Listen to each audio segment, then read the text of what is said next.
Na-interview pala ang Pangulo ng Bloomberg eh. Oh, yeah. yan. Eto pang malala. Yan, malala yan kasi yung mga... Malala talaga. Loka. Yung mga may bakasyon starting next week, take note of this. So kanina may interview ang Bloomberg kay Pangulong Bongbong Marcos. Take note ha, wala pa tayo sa oil crisis na sinasabi dito sa Pilipinas. Yan ang ginigiit ng Wala Malacanang. pa Wala pa raw. Pero kanina doon sa one-on-one interview ni Pangulong Bongbong Marcos sa Bloomberg, ang sinabi niya, posibleng i-ground yung ilang aircraft sa bansa. Yan po mismo yung sinabi ni Pangulong Bongbong Marcos kanina. Inamin yan ni BBM sa Bloomberg interview dahil ilang bansa na raw yung nagpasabi na hindi muna sila makakapag-refuel sa mga aircraft na galing sa Pilipinas. Dahil dito, kakailanganin ng magkarga ng sapat na fuel para makaalis at makabalik ang mga eroplano. Actually, magbabaon sila. 'Di ba?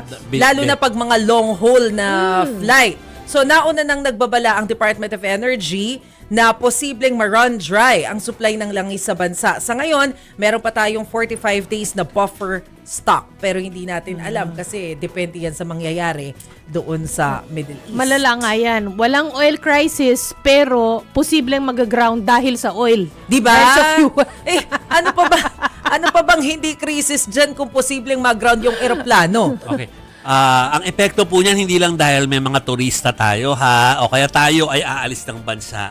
Gusto natin pumunta ng Europe. Pag nag-Europe kasi tayo, hindi pwedeng may diretso pero karamihan may stopover for refueling. Refueling, before yes. pupunta doon. Ganun din. Yes. Actually, before ka mag-Amerika, ay either mag-Guam ka or mag-Hawaii ka before ka dumiretso sa mainland. Yes. So yun po yung sinasabi dyan na ang sinasabi dyan, imbis na gawin nila yon, magbaon ka na ng sarili mong fuel. Exactly. Pwede ka na tumigil sa mga airport na yun, pero refill mo ay Hindi ka sarili nila mo. kakargahan. Bring your own refill. So, yung sabihin, hindi lang po yan, sinasabi ko nga kanina, tungkol doon sa mga, pupunta ako ng Amerika, magbabakasyon kasi ako sa LA. No.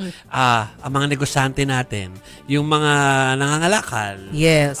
ang mga OFWs, so affected po niyaan. So, At saka Yeah. airline companies natin, ilan ang ine-employ ng mga airline companies, 'di ba? Ang maapektuhan din yung kikitain nila. Paano yung pampasweldo Yes. sa mga flight attendant, sa mga piloto, yung mga tao doon sa kanilang tanggapan? kasi Daming tayo mga affected. bakasyonista, we can decide na muna na wag na muna ituloy yung biyahe natin, di ba? Pero paano yung meron talagang need to go to places? Palagay ko yung mga malalapit, mga kapitbahay natin na bansa, Yeah. baka pwede pa yan eh. Yeah, Yung mga malalayo talagang lugar, yun Europe, yung pwede. Europe, America, Americas, Africa, Africa. mga ganun na kalalayo.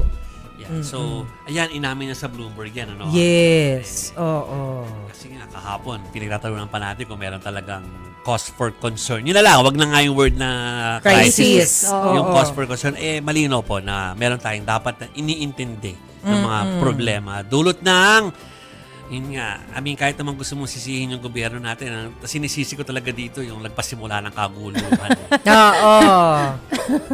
Shout out. Si Orange Hindi, Face. dito, ang sisisihin natin dito, yung kung yung mga hindi handang mga opisyal natin. Hindi Pag na, hindi oo. mabilis Pag yung hindi mabilis. pag-response Kasi hindi naman dun sa pwedeng problema. i-blame na lang, sisisihin na lang lagi. Kasi kailangan natin Yeah. may manager din dito sa ating bansa. May magmamanage Yeah. ng sitwasyon. Pero spread out ko yung anger ko. Siyempre, anger ko ay doon din sa nagpasimula ng gulo na hindi naman tayo dapat damay. Nadamay tuloy. Nadamay pa tayo.